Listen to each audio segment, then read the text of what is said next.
ఆర్యవైశ్య యువజన సంఘం అధ్యక్షులు మామిడి దుష్యంత్ గారు ఈరోజు మచిలీపట్నంలో 2 చలివేంద్రాలని స్థాపించడం జరిగింది. ఈ కార్యక్రమము ఐక్యూ ఫౌండేషన్ వారి ఆధ్వర్యంలో నిర్వహించడం జరిగింది.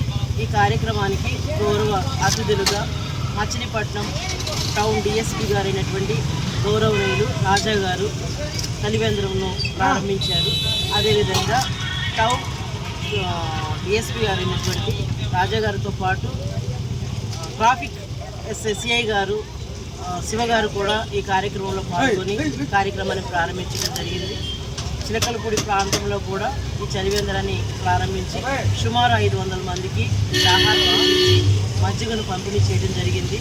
మరి మామిడి దుష్యంత్ గారు ఇలాంటి సేవా కార్యక్రమాలు ముందు ఇంకా చేయాలని, వారి చేయి పనిలో దేవుడు సుఖ సంతోషాలతో అష్టైశ్వర్యాలతో జీవించాలని సభాముఖంగా తెలియజేస్తూ